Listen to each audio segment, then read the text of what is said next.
لا إله إلا الله لا إله إلا الله. بسم الله الرحمن الرحيم. الحمد لله وكفى وسلام على عباده الذين اصطفى أما بعد. رب اشرح لي صدري ويسر لي أمري واحلل عقدة من لساني يفقه قولي. سبحانك لا علم لنا إلا ما علمتنا إنك أنت العليم الحكيم. So we begin by praising Allah subhanahu wa ta'ala, who is the omnipotent, He's the omniscient, He's our cherisher, He's the all-forgiving, He's the relenting, He's the one who's breathed life into us and given us this very blessed month of Ramadan for us to resuscitate our dead hearts. And then we ask Allah subhanahu wa ta'ala that He allows His divine salutations and benedictions and mercy to cascade and shower down upon His beloved and most choicest servant, the Prophet Muhammad sallallahu alaihi wasallam, who was our greatest and most benevolent well-wisher. There is nobody on the face of this earth, past and present, who showed such unconditional love for people that he would never even know existed or would exist. So the Prophet used to tell his companions, I long for that day where I can finally meet my brothers. So the companions raised an eyebrow and they said, well, aren't we your brothers? So the Prophet said, well, you're my companions, but my brothers, my true brothers, maybe not biological brothers, but definitely brothers in faith and spirit, are the ones who will come generations after me. They'll never have seen me, they won't know what I look like, my characteristics, my features, my appearance, but they'll still believe in me. And on the Day of Judgment, I'll rush towards them first to embrace them and to hug them, because they took a bit of a leap of faith to believe in something that they haven't seen. But that's the most fundamental quality and ingredient of a true believer, which Allah outlines in the first page of the Quran. Allah talks about the God-fearing people. Who are they? They're the ones who believe in the unseen. We've never seen Allah, we've never seen the Prophet, but we can experience all of the Prophet's effects and the after effects of the Prophet's existence. So, just having a few technical difficulties with my laptop. Not sure why. But anyway, the topic for today, I like to keep this a little bit interactive as well. So, does anybody know what the title of today's talk is? You can just shout it out. I won't put anybody on the spot.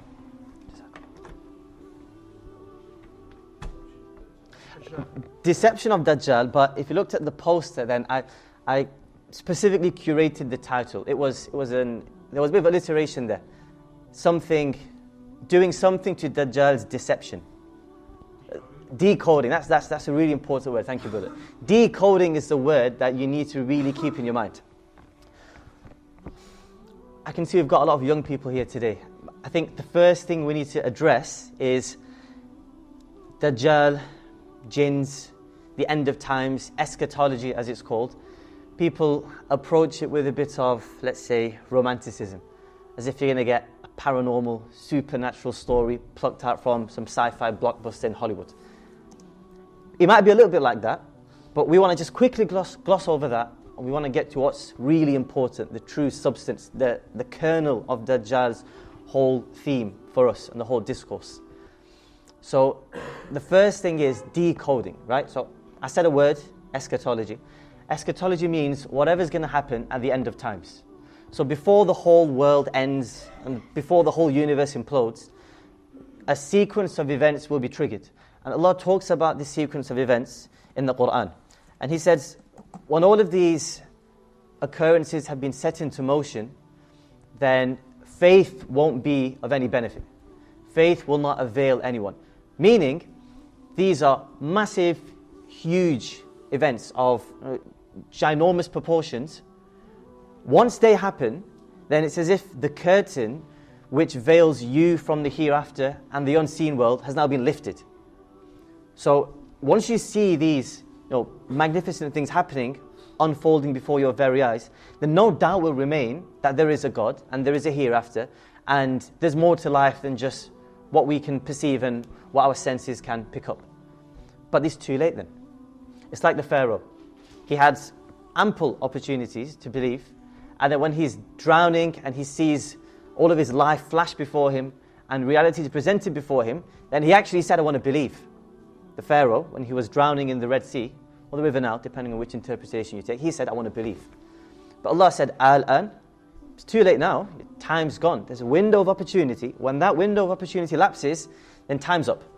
Al-an, وَقَدْ عَصَيْتَ قَبْلْ وَكُنْتَ مِنَ الْمُفْسِدِينَ. You had your opportunity in life, and you squandered it, you wasted it, so it's gone now. So certain events, right? This is what we call eschatology. And it'll lead up to the blowing of the trumpet, and then that's it, the entire world will come to an end. And then the trumpet or the horn will be blown again, and then people will be resurrected from their graves, and then all of the proceedings of the hereafter will commence. Now we have two separate signs, or you could say precursors, for Judgment Day. You've got the minor signs, and then you've got the major signs. So what's the difference? What's the distinction between the two? Minor signs, just keep this in mind because it's very simple. Minor signs are local.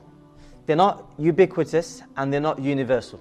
Which means you might find some manifestations and expressions of these minor signs in one place, and you might not find them somewhere else.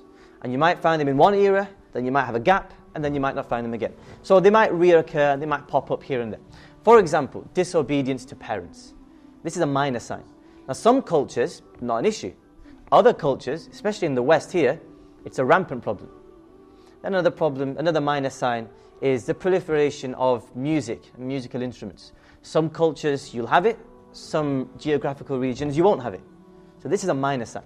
Major signs have global impact. Major signs will be in your face. They'll be all pervasive. You won't be able to escape them. Whether you're from the Western Hemisphere or the Eastern Hemisphere, the North or the South, you will have to confront them. So Dajjal, his events will be triggered by two different occurrences. You have something called the Zuhur of Dajjal and then the Khuruj of Dajjal. There's a subtle difference between the two, but it's important. Khuruj means his emergence, or Khuruj means his, you could say, his revelation. So his debut on the world stage, where he'll reveal himself for who he is. Then you have the Zuhur of Dajjal, which is his emergence. Right? So emergence comes first, and then Khuruj, the big reveal, the grand finale. So what happens is, these two, you might think, oh, what's the difference? Emergence and then his revelation. Emergence means he's not actually revealed himself. Right? He's not come out to the world and he's not said, I am X, Y, and Z, and these are my intentions. He's puppeteering. He's pulling the strings behind the scenes. He's deploying his agents and he's deploying his operatives to roll out the red carpet awaiting his arrival.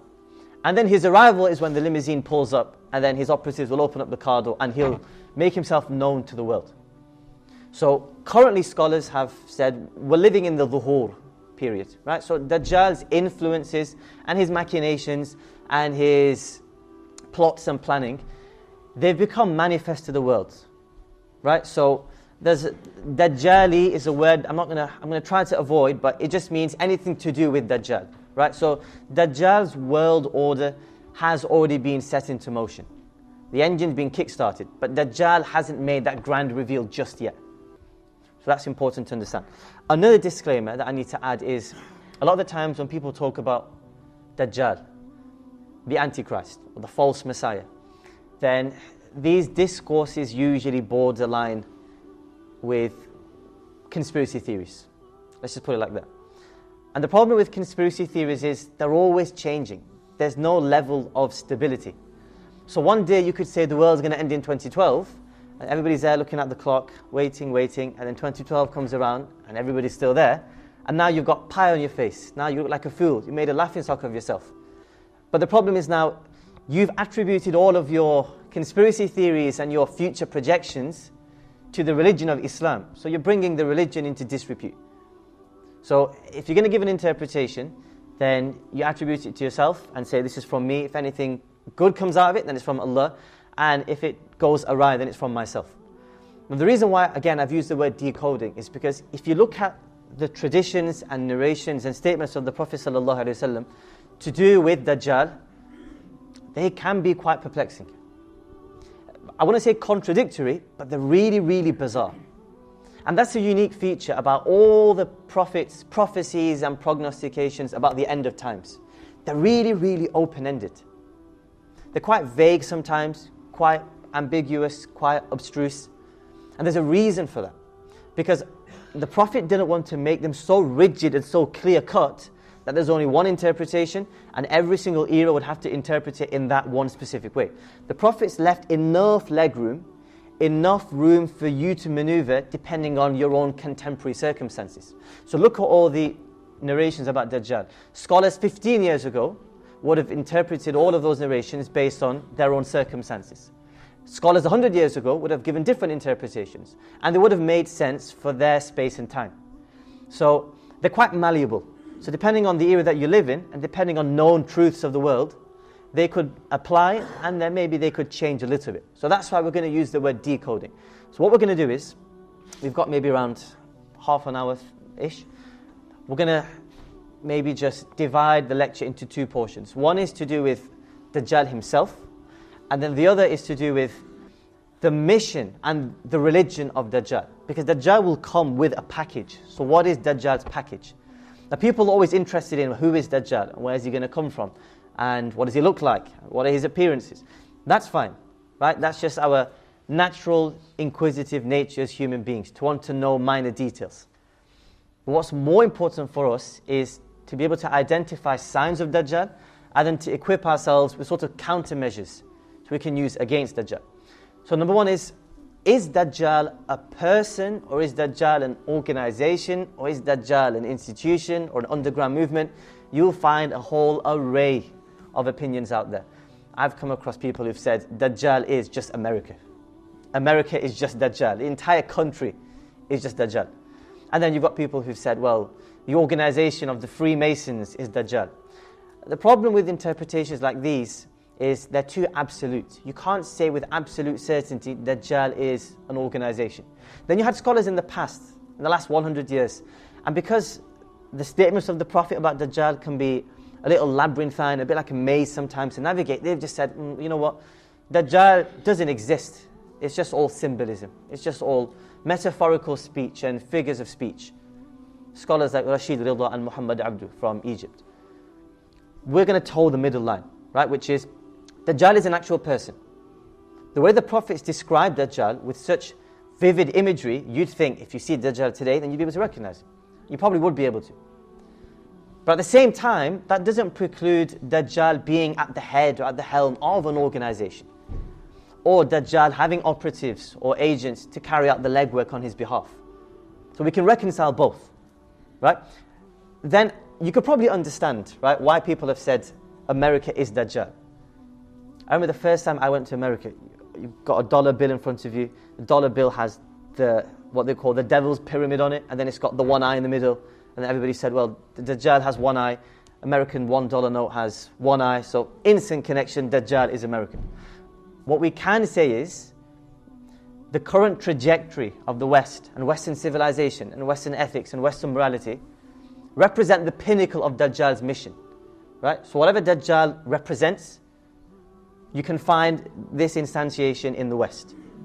Godless society, right? This deification of political power.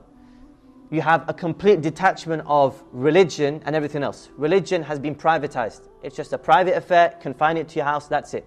The worship of all of these ideologies and slogans and philosophies that seem enticing, they seem seductive, but then once you actually enter into whatever the philosophy is, and you realize it's just hollow, and it's vacuous, and it's superficial, and it actually creates more problems than it would actually solve. So hopefully that's put a bit of perspective on Dajjal being a person and Dajjal being an organization. Now when the Prophet talks about Dajjal as a person, he doesn't talk about him as just one person and it's conclusively him and that's it.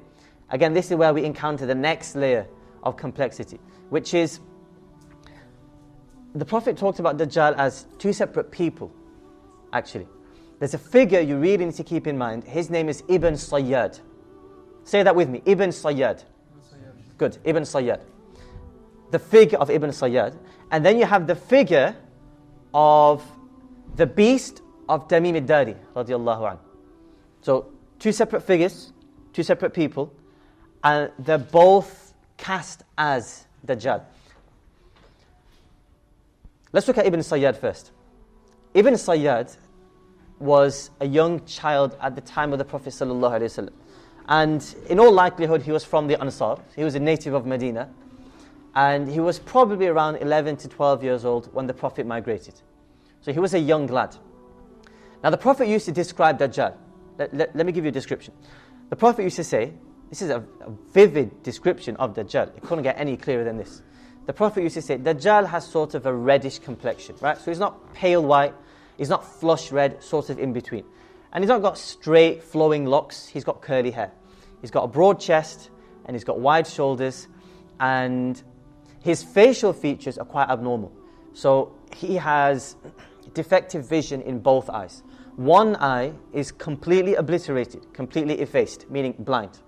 So there's just a thin sheet of skin covering the eye socket. So he's completely blinded from one eye. The other eye is swollen. And the Prophet gave an example. He said it looks like a rotten, protruding grape. Right? So it's purple and it might look bruised. So that's Dajjal's facial features. And then, obviously, this is the most famous and the most reputable. Everybody knows about this. On his forehead, imprinted between his eyes, will be the letters Kaf, Fa and Ra. Kaf, Fa and Ra symbolize disbelief and ingratitude and all things evil. So that will be imprinted on his forehead. Now again, in previous times, let's say you're talking about 200 years ago, some people might have thought, well, how can this be possible? How can somebody have something written on their forehead? That's why the wonders of the modern world help us to deconstruct and dismantle some of these narrations. I'm sure the young lads will know. Rappers in America, there's one called 6ix9ine, there's another one called Post Malone. Look at all the tattoos on their face. Look at how they've got all sorts of inscriptions and all sorts of symbols and God knows what's on their face. So is it far-fetched to have somebody walk into maybe your place of worship or your shop who might have Kaf, Fa and Ra written on their forehead? So it's plausible, right? It's possible that something like this could happen. I'm going to take a slight detour here. People always say, wow, job's done, right? If he's literally got a post-it note on his head saying, I'm the Dajjal, then how could anybody be fooled by his deception? How can anybody be reeled in or roped into whatever mission he's unfurling? The answer is quite simple, right? The answer is simple. There's a great deal of irony in it, and it might implicate us, but we have to face the truth someday. Open up the Quran. Doesn't the Quran say to read Salah? Doesn't the Quran tell you have to pay your charity? Doesn't the Quran say you have to guard your eyes? Doesn't the Quran say you have to do X, Y, and Z, and you have to stay away from X, Y, and Z? Clear cut in front of you. You can access that. There's no conspiracy there. So the Quran tells you to do lots of things categorically. The Prophet will give lots of instructions and directives, right? And they'll be very clear cut. You can't interpret them away. You can't say they're allegorical. You can't say they're metaphorical. We all know that. But how often do we still defy and violate those commandments? Even though we know it's the truth. And we see it happening in our daily lives. You hear the adhan being called and you think to yourself, I'm a bit tired, can't be bothered today, feeling a bit lethargic, I'll just pray at home. Even though you know the Prophet said that he would have burned down the houses of men who take the easy way out and take the shortcut of praying at home. So we know that, but we still do the opposite. So is it far-fetched to assume that you could have Dajjal in front of you, and because maybe he puts a spin on it, and maybe he embellishes whatever propaganda he has in a way that suits your desires, you think, you know what, maybe it's not all that bad. And the Prophet talked about that. The Prophet said there'll be people, Dajjal will come. Right? I don't think we'll have time to go into this in great detail, but Dajjal will come. He'll have a garden of Eden in one hand, and he'll have a pit from the hellfire in another. Now whether that means he's going to be walking around with hellfire in heaven, or whether that means he's going to have all sorts of enticements and allurements and amenities that would maybe give people a better life, and then he'd have instruments on the other hand that would make people's lives miserable, we can interpret it in both ways. But the narration still stands. So the Dajjal will come with these sorts of instruments with him. And there'll be believers, and they'll know that he's the imposter, they'll know he's the Antichrist, they'll know he's the false Messiah, but still, because he promises a luxurious life, because he promises a life of comfort, they're willing to take that risk. I know so many people. they know it's not allowed to take a mortgage. They know there's usury involved in it. They know there's an interest-based transaction, but they'll still say, I'm going to university, how am I going to pay off £40,000? They'll still go ahead and do it, even though they know it's wrong. So this is how Dajjal will operate. So you have Ibn Sayyad. So Ibn Sayyad was a young lad. And Ibn Sayyad was such a peculiar figure. The Prophet would describe Dajjal, right? So I've just given you a physical description of Dajjal. And the Prophet always, he used to say as well, there was a man who lived in the days of pre-Islamic ignorance. And he looked, spitting image of Dajjal, carbon copy. Right? So the companions all knew what Dajjal looked like. Now Ibn Sayyad was quite an enigmatic, shadowy, mysterious figure. He was only young, but he was something of a soothsayer. So you get some people, and you can't have a straight conversation with them. They're just always talking riddles. This was Ibn Sayyad. So one day the Prophet was told by his companions, Ibn Sayyad's playing out with the other boys of Medina. And the Prophet said, there's something strangely odd about Ibn Sayyad. Right? There's this aura, this mysterious aura around him. And he just radiates this wrong energy, these wrong vibes. So the Prophet came to him when he was playing with some of the children in Medina, and the Prophet put him to the test. And the Prophet said, do you testify that I am the true God, that I am the true Prophet and that I am the messenger of God? So Ibn Sayyad, again, he chooses his words carefully. So he said yes, but he uses very unique phrasing here. He says, yes, I acknowledge and confess that you are the Prophet of the unlettered ones. Nabiyul Ummiyin. Ummiyin was a title for the Arabs because they couldn't read or write. Not to say they were unintellectual, it just means they were illiterate, they couldn't read or write. So instead of saying, yes, I believe that you are the Prophet of Allah and you are Muhammad, he said, I believe you are the Prophet of the unlettered ones. Keep that phrase in your mind, because when we get to the Dajjal of Tamim ad-Dar radiallahu anhu, he uses the exact same wording. And then Ibn Sayyad turns the tables on the Prophet and asks a counter question. And then Ibn Sayyad says to the Prophet, well, do you confess, do you acknowledge that I am a messenger of God as well? Odd. So he's saying, yes, I believe that you are. He was a Muslim, by the way. He was a Muslim, he professed faith, but he just did some bizarre, peculiar things. So the Prophet dodged the question, he didn't answer it. And then Ibn Sayyad started talking about some future prophecies. And then he started talking in riddles. And then the Prophet said, okay, if you're as clever as you say you are, what have I just been thinking about? What's just been on my mind? And then he just said two letters. He said, Dukh, Dal and Akha. Ibn Sayyad. This is a 12-year-old child, by the way. 12-year-old child. So that's what makes it all the more bizarre.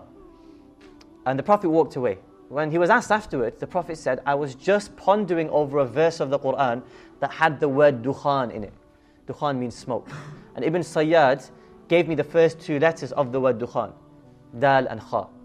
So the Prophet said to Ibn Sayyad, you have only a portion of what you hope to achieve. What the Prophet was saying there is, you're receiving some information from the other realm, from the unseen realm of the jinn.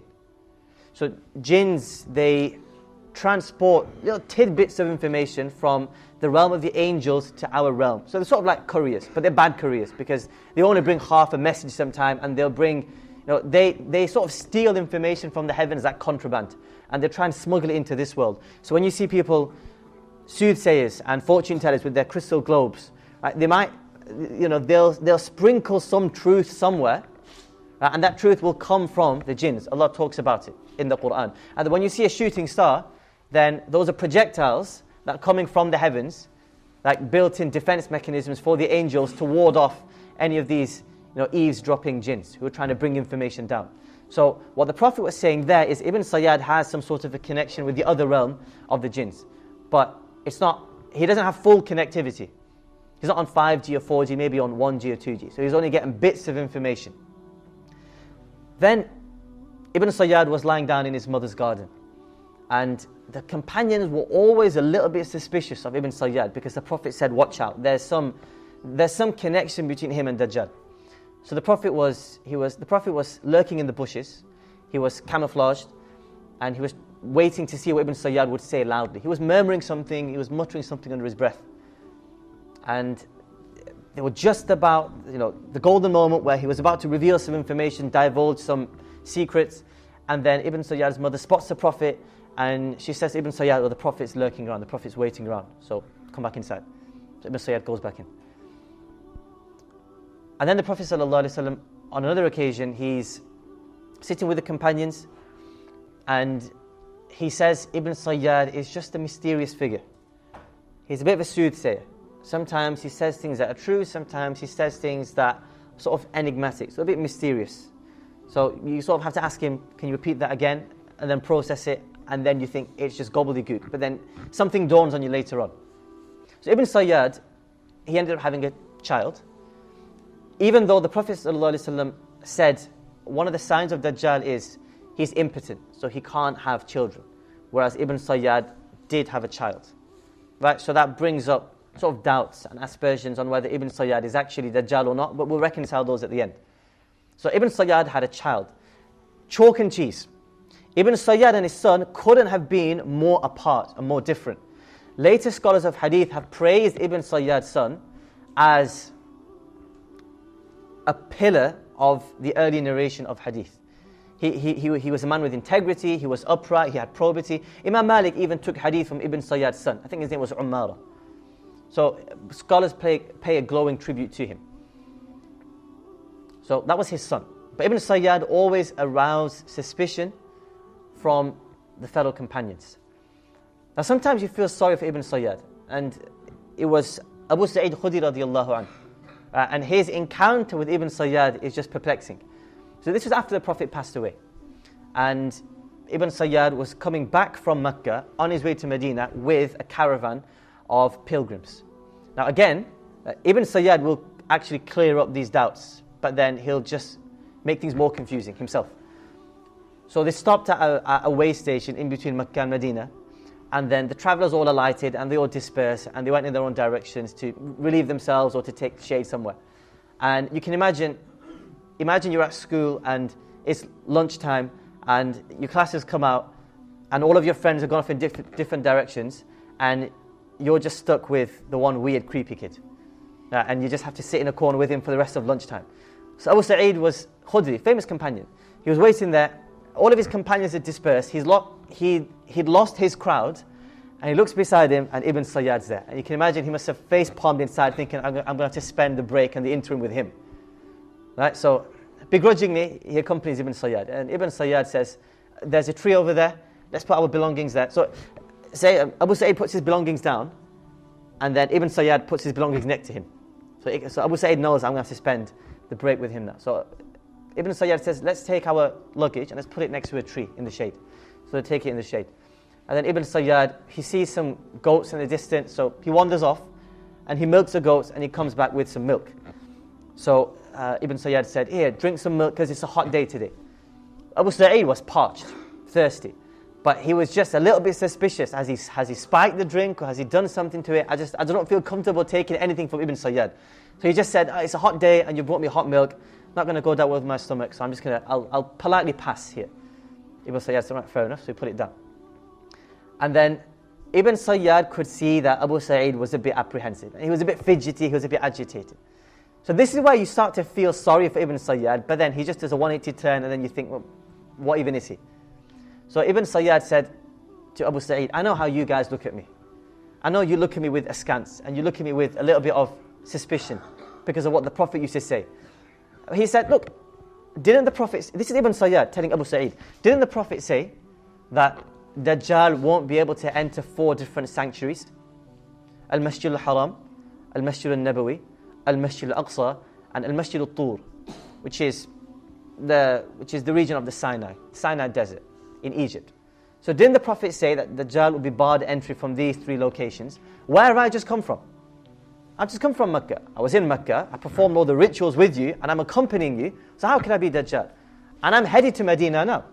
And the Prophet said, towards the end of times, there'll be angels like sentinels and guards standing, obviously we won't be able to see them, but they'll be invisible, standing in front of each of the main thoroughfares that lead into Medina, and they'll be blocking access for Dajjal. So Ibn Sayyad said, if I was Dajjal, how would I be able to enter Medina? So Abu Sa'id said, fair enough, it's a good point. And then Ibn Sayyad said, I have a son. The Prophet said Dajjal will not be able to bear children. So how are you going to reconcile these points? Ibn Sayyad said, fair enough. And then Ibn Sayyad, he pulled out the guilt card. And he said, you know what, sometimes when I realize the sort of position I'm in and how I'm viewed within the companions and in the community, then sometimes I just feel like grabbing a rope, wrapping it around my neck and hanging it to a tree. Meaning committing suicide, because you guys just don't trust me. So now you can, he's really pulling out all the emotional stops here. So you can imagine Abu Sa'id must have been thinking to himself, maybe we're a bit harsh on this one. And then out of nowhere, out of the deep blue, Ibn Sayyad turns around and he says, but you know what? I do know where to find Dajjal. Where did that come from? I do know where to find Dajjal. And I do know what Dajjal looks like. And I know about Dajjal's appearance.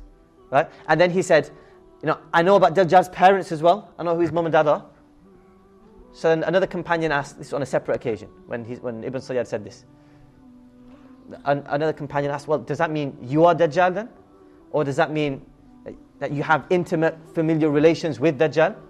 So Ibn Sayyad said, well, yes and no. So again, these cryptic answers. It just leaves you wanting. He leaves you on a cliffhanger, leaves you wanting a little bit more. And then Ibn Sayyad said, but if I was in that position, I would be the children of Dajjal's parents, meaning if I would be in Dajjal's position, I wouldn't mind it. I wouldn't mind being in Dajjal's position. So he had this fangled admiration and adoration for Dajjal. Now if you're a true believer, nobody would want to be in the same room as Dajjal, let alone be in Dajjal's boots. So Abu Sa'id said any ounce of sympathy, right, that had accumulated for Ibn Sayyad during his long, lachrymose, tear-inducing speech, dissipated in a second. Because he said odd, weird things like this. So Ibn Sayyad lived till around the year 663, 664, and then after a major upheaval in Medina, called the incident of Harra, he just disappeared. He just vanished without a trace. Right? So that's Ibn Sayyad. Now we get to Tamim ad-Dar radiallahu anhu. Right, the Dajjal of Tamim ad-Dar. What time do you have until? I don't want to go right down to the wire. I'll give us about 10 minutes beforehand, right? But we're reaching the climax and the crescendo here, so I don't want to disrupt anything. Now we get to the Dajjal of Tamim ad-Dar radiallahu anhu. So Tamim ad-Dar was a Christian. He accepted Islam, and this whole encounter happened before he accepted Islam. So there's a famous female companion called Fatima radiallahu anha, and she's famous for two reasons. Number one, because she narrated this whole incident, and because of a whole ordeal she had to face with a difficult bereavement. So her husband passed away, she was observing the waiting period, and then she said to the narrator of the story, she said, as soon as my waiting period was over, I went straight to the mosque, because I heard the call to prayer. I went to the mosque and I prayed behind the Prophet, and I was in the front row of the women, which was just behind the men. And then the Prophet did something odd. He turned around and he had this glowing smile, almost like a smirk on his face, as if he had something to tell us. So the Prophet turned around after the salah, and usually what would happen is after salah, right, when women would pray in the mosque, then the Prophet would tell the guys, you stay in your places, stay seated, give a few minutes for the ladies to make their way out. They had a separate entrance, let them go back home, and then you guys can disperse. But the Prophet told everybody, stay in your places. And then he climbed up onto the pulpit, and then he turned around, still that glowing smile on his face, and he said, I've got some really interesting piece of information here, as if the Prophet was happy to hear something. So clearly something was up. So he said, I've just heard news from Tamim ad-Dar radiallahu anhu. And he said, and this is what Tamim ad-Dar narrated. Tamim ad-Dar is actually buried in Jordan. So there's a mosque near the Palestine and Jordan border. And the masjid of Tamim ad-Dar, really long grave. So he's actually buried there. So Tamim ad-Dar said, him and around 30 other sailors were on board a ship. And they were out on a sea voyage when they came across a very fierce storm and tempest. Right? And they were being battered and bruised by the waves for at least a good month. And eventually, when the storm subsided and passed, it tossed them onto the shores of an unknown island. Right? So they were on uncharted territory now. So they anchored the ship, they got into the lifeboat vessels, and they made their way onto the shore. And they were greeted by what looked like a human, a really hairy, shaggy, unkept human being, filled with just hair from top to bottom. And Tamim ad-Dar said, I couldn't tell the difference from his hair I couldn't tell if he had hair or if he had a tail. Right? It was just a hairy person. Odd and strange. And then we asked him, where are we? And who are you? And what's up with this place? There was a really strange aura. Right? He had a sense of premonition, as if something bad was about to happen, and as if there was something odd about this place. So he said, I'm just a gatekeeper. I'm just a guard, right? But there's a cave over there, and there's something, someone / something in that cave, and that thing or person hasn't had visitors in ages. So it's really looking forward and excited to meeting you. Tamim Dar said, all right, fair enough, let's go and see what he wants. So they made their way into the cave.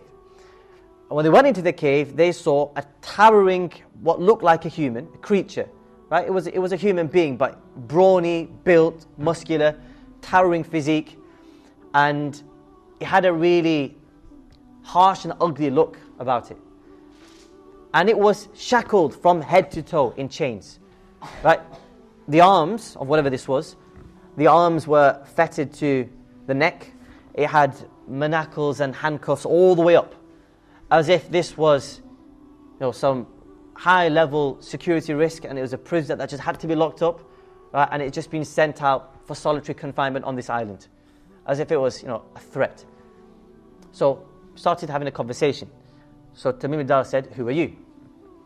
So the beast or the creature said, "I'll do the talking here. I'll do the interrogating. Who are you? Where are you from?" So Tamim Dar said, we're Arab seafarers, and we've come from the Arabian Peninsula. So the creature asked a couple of questions. The creature asked number one, he said, there's a place called Baysan, which is in Jordan, and it has fruit, it has trees. Do the trees still bear fruit? Bit of an odd question, bit of a specific question.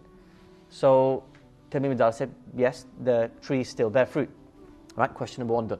Question number two, Lake Tiberias, which is sort of on the border of Jordan and Palestine, does it still have water, or has it completely dried up?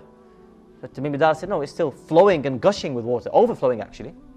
He said, soon a time will come when the trees of Baysan will become barren, so they won't produce any fruit, and a time will come when Lake Tiberias will be bone dry. And then he asked about a certain well, and he said there's a certain well, again within the confines of Sham, which is what we call the Levant, modern day Syria, Jordan, Palestine, Lebanon. So it's a very blessed land. Do the Arabs still irrigate their crops with water from the well? And Tamim Dar said, yes, they do. And then the creature said, well, a time will come where they won't. So he's issuing prophecies about the future. And then he made that grand reveal. And then he said, okay, let me answer your questions because you've been courteous to me. I am Dajjal. Plain and clear and simple. He said, I am Dajjal. I am the Messiah, I am the imposter, I am the false Messiah, I'm the imposter, I am the Antichrist. Right? And I've been locked away here, and soon I'll be free. Once I'm freed, then I will traverse all the lands within 40 days, within a period of 40 days.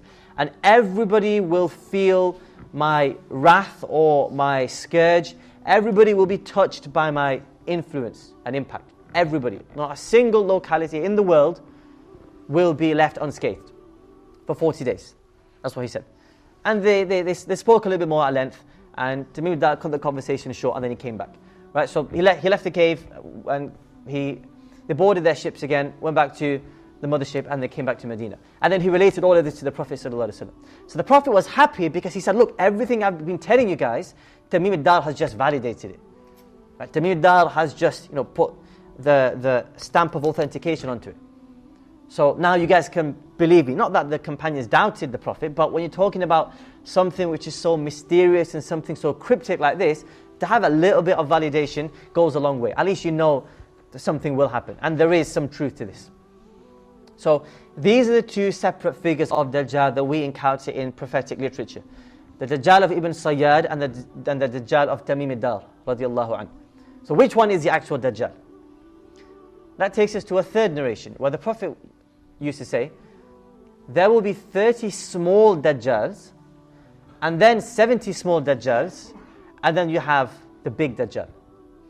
Meaning, you'll have different lower level operatives and agents who carry out Dajjal's dirty laundry.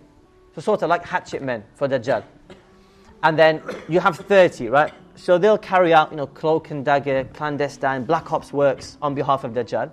And then when Dajjal wants to ramp up his operations, then the next 70 will come. So whether these numbers are definitive, an actual number of 30 or 70, or whether they're just phrases. Numbers in Arabic sometimes, numbers like 7 or 1,000. Sometimes when they're used in the Arabic language, they don't mean a definitive specific number. It just means a multitude, so many. And then you'll have, the crowning phase of Dajjal's operations, which will be him himself. The khuruj, as we talked about. Where Dajjal will then reveal himself, and then that's when he'll go on a rampage. So, Ibn Sayyad could possibly be one of Dajjal's lower level operatives. But the Dajjal of Tamim ad-Dar, it seems more plausible that he is the real deal. That he is the actual imposter. So, that's a little bit about Dajjal and the personalities of Dajjal.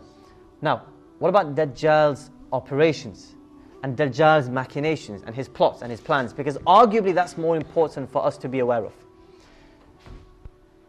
It just so happens that today's Friday, and we're talking about Dajjal. And what specific surah are we exhorted to read on a Friday? Surah Al-Kahf, right? Now, there is not a single mention of Dajjal in Surah Al-Kahf. Not there. When the Prophet encourages us and motivates us to read Surah Al-Kahf, he incentivizes its recitation by saying, if you recite Surah Al-Kahf, that will be your source of deliverance from the scourge of Dajjal. So, one narration even says, if you read it on a Friday, then you'll be protected for the next 80 days from Dajjal's influences and his propaganda. And if Dajjal does actually make himself known and he publicizes himself, then you won't come in any harms. You won't come in harm's way. So that hadith pretty much emphasizes what we've been saying about khuruj versus dhuhur. Dajjal's influence paving the ground, and then Dajjal actually revealing himself. So what's the connection then? Because Allah doesn't talk about Dajjal in this surah. Allah doesn't even make a passing reference to Dajjal. So why Dajjal and Surah Al-Kahf? Surah Al-Kahf is probably one of the most important surahs for the modern age. Surah Al-Kahf has 4 symbolic tales, cautionary tales. We don't have time to go into them, you can look into them yourself. Number 1 is the story of the sleepers of the cave. Number 2 is the parable of the 2 owners of gardens. Number 3 is the voyage of Musa alayhi salam with the mysterious figure called Khadir. And then finally, the political venture of Dhul Qarnayn, right? Who in all likelihood is possibly Cyrus the Great, who is a Persian, right? Possibly Dhul Qarnayn. Each of these stories adds one special key ingredient to the overarching theme of Surah Al-Kahf. And the theme of Surah Al-Kahf is a battle of faith versus materialism. It's a battle of the unseen world and the invisible realm of Allah and the hereafter and the angels and the jinns versus the world we see before us, the material world that we can touch, that we can smell, that we can sense, all of these different perceptibles. And the reason why that's very, very important and why that's linked to Dajjal is because Dajjal's key weapon will be materialism. Dajjal won't come as a Christian, Dajjal won't come as a Jew, although the Prophet did mention very explicitly the majority of Dajjal's following and his minions will be Jews and women, right? And now somebody might take this out of context and say, well, this is misogynistic and it's sexist against women. Nothing to do with women. It's just highlighting a psychological reality, a difference between men and women, and how the Dajjal will play upon everybody's own vulnerabilities and their own insecurities, right? Dajjal will have a majority following from the Jews because he will promise them the restoration of the temple. Right, he'll play on their past traumatic experiences with the destruction of both temples, right, by the Babylonians and by the Romans, and that's the key ideological driving factor of Zionism today. which is we want to see a restoration of the temple, right? Temple Mount. That piece of land is what they call Zion. So, Jews. And the women, because Dajjal will be able to pull people's heartstrings. At his disposal, Dajjal has an arsenal, right, of weapons. He has an armament that will put the US military to shame, right? But he doesn't have physical weapons. He'll have intellectual and emotional tools. And he'll use emotionalism, right? And he'll use, definitely, we can say this for sure, he'll use ideologies like feminism and down with the patriarchy to swindle and hoodwink women, masses of women.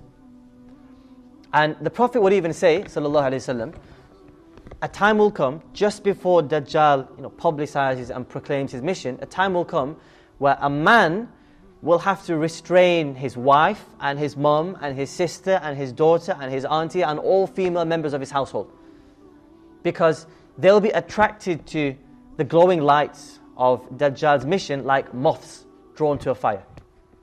But they won't realize what they're being drawn into. So Dajjal will have this gravitational pull, right? And it's because of this gravitational pull that you will still recognize him as Dajjal. In your mind, you'll know that's Dajjal. But then you'll suffer from this cognitive dissonance, knowing that that's Dajjal, but I can't help myself. I'm being drawn in, I'm being sucked in by all of his allurements and his seductions and what he has to offer. So, women and Jews. So, a battle of materialism versus faith. What will Dajjal's main tool and instrument be? Just look at the word Dajjal itself, and that pretty much opens up a whole other avenue of discussion for us. Dajjal comes from the root that says dal, jim and lam, which has connotations of misrepresentation, of manipulation, of deceit, of subterfuge, of portraying something other than the reality. That's going to be Dajjal's key weapon, right? The weapon of illusion. And we will all become the delusional. So Dajjal's key weapon is the art of trickery and deception and illusions, where he'll pull the wool over our eyes and he'll draw us in like that. The best examples we have of how Dajjal will, and again, we might be stepping into the realm of possibly maybe conspiracy theories, but I think a lot of these can be vindicated by just looking at the modern world. So there are around 9 or 10 different instruments Dajjal has at his disposal. Right? One of them is, he'll be given, and these we take back from the hadith. So Prophet talked about specific incidents, like for example Dajjal having a garden with him and a pit of flaming fire with him. Now that's a representation for Dajjal having control over all means of life and water and food. So a time will come where you want food, you want water, you want sustenance, Dajjal will have it. And for you to tap into it, he'll make you compromise. But people will be so desperate, they'll say, just give it. I'll give in to whatever you want, I just need these resources to live with. Dajjal will have limitless wealth and the treasures of the earth. Number 3 is, Dajjal will have control over natural occurrences, like rains, different seasons, droughts, famines, maybe even artificial natural disasters, like tsunamis and earthquakes and tornadoes. He'll be able to move within the land like clouds flying above it. He will have a donkey. This is a hadith. He'll have a donkey and there'll be the space of 40 cubits, 40 handspans between each ear. Right? Now, okay, let me pose this question to you. What's the first thing that comes to your mind when you think of that? Donkey, 40 cubits between each ear. Plane, right? Wings, wing on one side, wing on the other side, and it'll allow Dajjal to traverse the entire world within 40 days. And it's possible now with supersonic speed. So, another one, Dajjal will have, he'll have the means of super fast, supersonic travel at his disposal. He will have a fake paradise, right, and a fake hellfire with him. Now, I think that's probably the most important, right? So we'll end on this with just a couple of pointers. Dajjal his most formidable tool and weapon will be the art of deception, right? And it always reminds me of a quote from Malcolm X, right? Famous Malcolm X from America. He used to say the most powerful institution on earth is the media, because they have the ability to cast the victims as the oppressors and to reverse the roles by portraying the bloodshedders and tyrants as the victims. If you're in two minds about that, just have a look at what's happening in Palestine. Case closed. Dajjal will have medium like this at his disposal, right?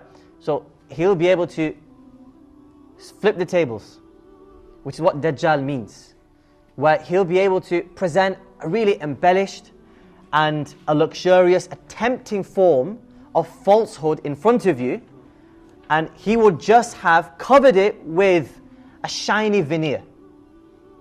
So Dajjal is pretty much the representation of the English saying, not all that glitters is gold, right? It might look fancy, it might look glamorous, but when you actually dig through and scrape past the surface, it's hollow and it's vacuous. There's nothing of real substance there, which is another meaning of the word Dajjal.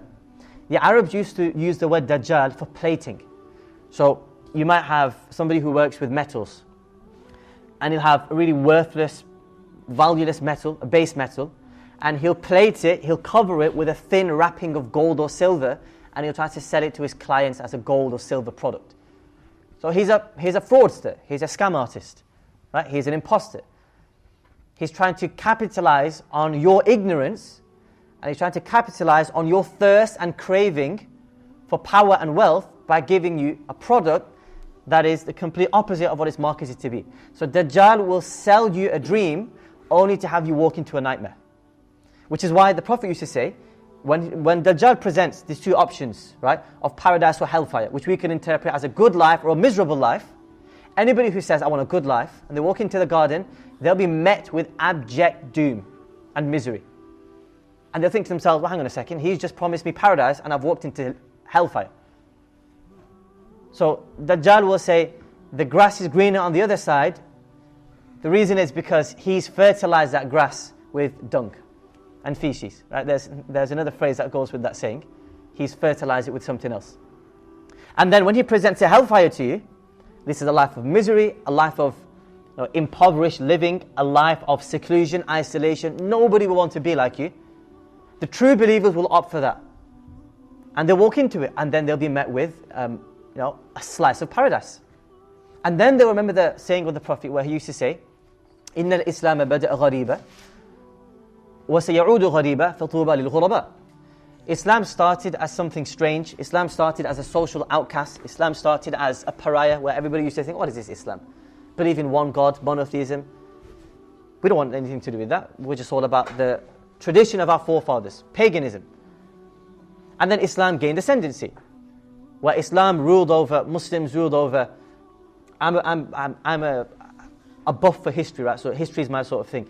The Umayyads, right, the first Muslim empire, the first Muslim dynasty.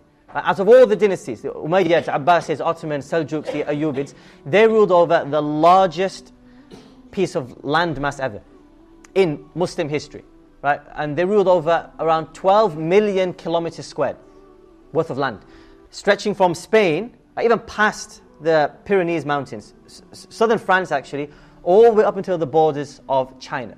So the Prophet said a time will come where Muslims will rule the world.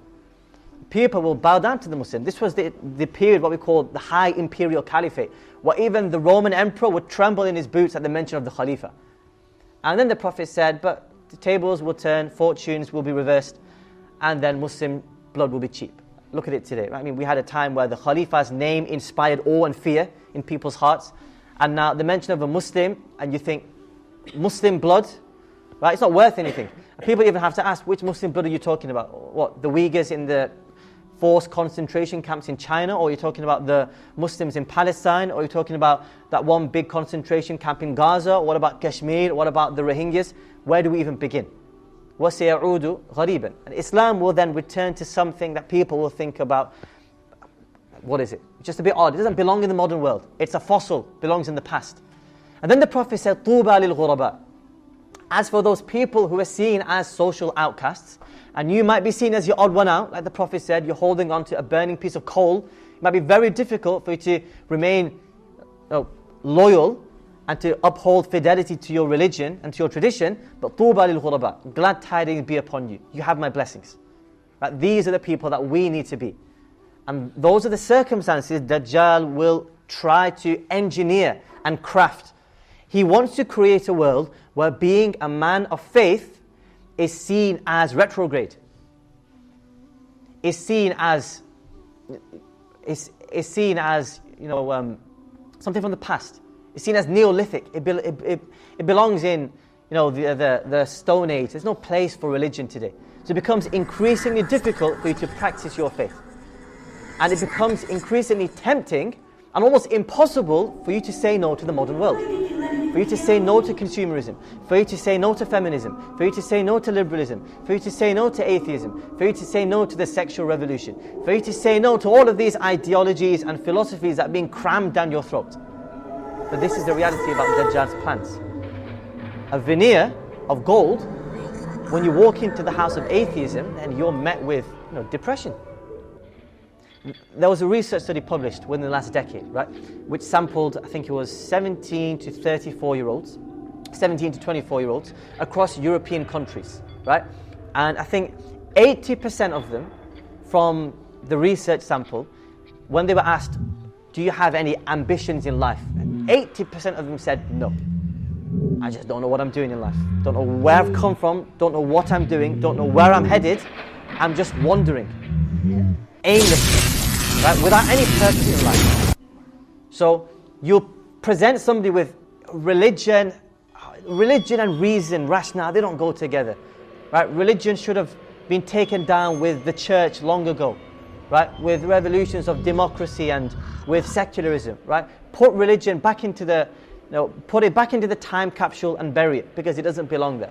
Once you've buried religion, then you realize, well, hang on a second, my life's a bit empty now. My life seems a bit meaningless. My life seems a bit pointless. With feminism, the exact same thing happened. We're witnessing the fifth wave of feminism at the moment.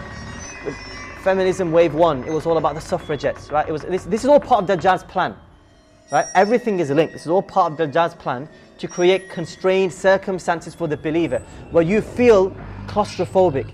You feel like the world's massive, but I have nowhere to go. Even the problem is that even in Muslim countries, some Muslim majority countries, we feel restricted. We feel like we can't express ourselves. We feel like we can't even be the Muslims we want to be, let alone in a non-Muslim country. So even with feminism, first wave feminism, it was about suffragettes, right? We want the right to vote. Now it's about we want the right to be like men. We want the right to be able to have the same wage package as men. We want the right to be able to leave the comfort of our houses as men also do. Plenty of research studies out there, plenty of samples that you can look into. Women that leave the house, right, with this idea, right, that we want to be equal, we want to be on an equal footing with men, end up experiencing more levels and sporadic bouts of depression than maybe a traditional housewife. So the world will tell you, if you want to be a truly independent woman, you need to be like a man. If you want to be like a man, then you can't be cooped up in a house like this, right? You need to break through this cocoon, right, that the patriarchs have set up for you to stifle you. You need to spread your wings like a butterfly in the real world. Okay, what does that mean for me? It means go and get a 9-to-5 job working in an office building. And instead of serving your husband or being a loyal spouse to your husband, just be a loyal employee to your boss. With that sort of an ideological mindset. Traditional gender roles, no thing. Go out into the workplace. And women will go out into the workplace. And then they'll realize, hang on a second, how can I juggle everything? How can I be a mother and a wife and an employee and also take care of my own well-being, whilst also living up to this ideal of this is emancipation and freedom for women. So women end up becoming more depressed. This is all part of Dajjal's package of deception. So the final point here, and I know we've zipped from one topic to the next.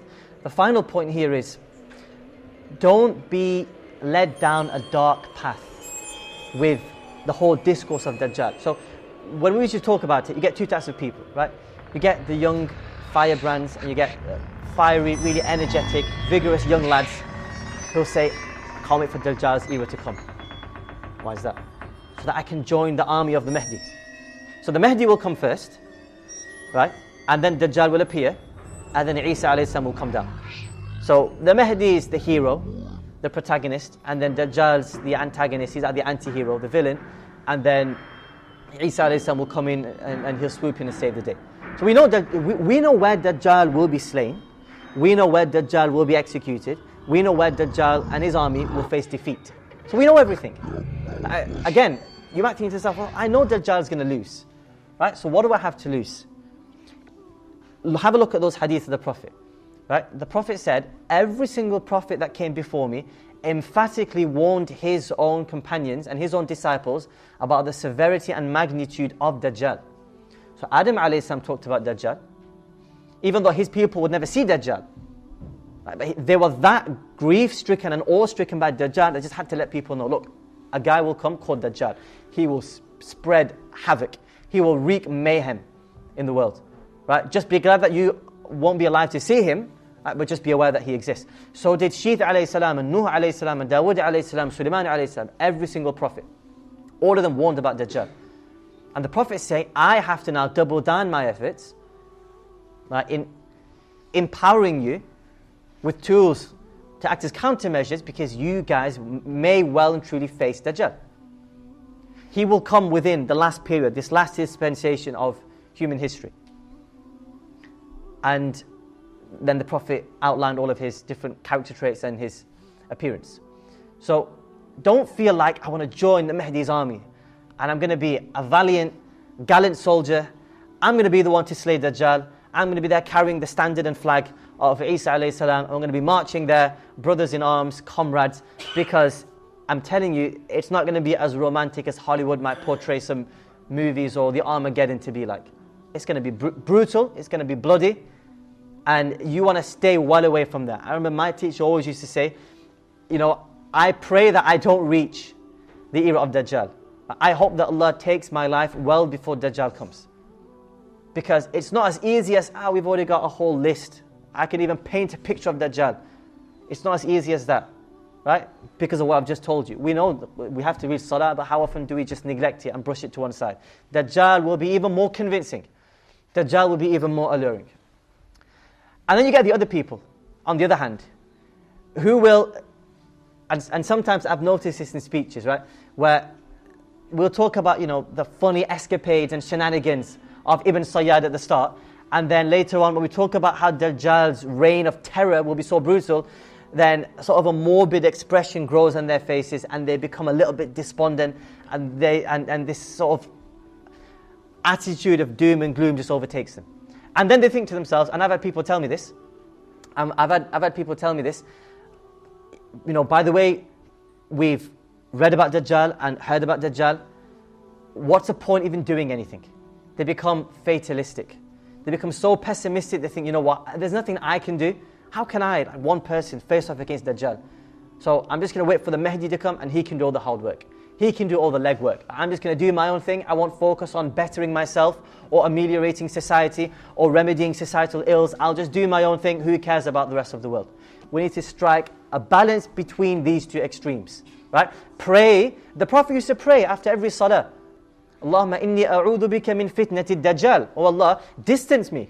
Don't bring me closer. Distance me from the trials and from the depredations of Dajjal. But at the same time, the Prophet always used to encourage his companions to be proactive members of society, to work on constantly bettering yourself. So what I leave you with today is, we've gone through the description of Dajjal and how he's going to operate. The most important thing that I'd say is, this is Dajjal's weapon of mass destruction. This here. Your phones, technology.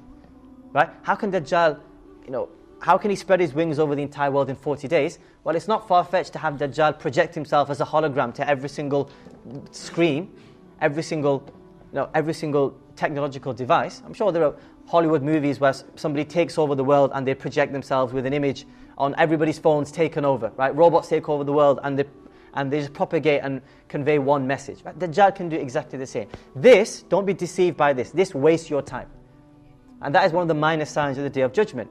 Wasting time. And time will just fly by like this, and you'll think, where did 30 days just go? Have a look at your screen time.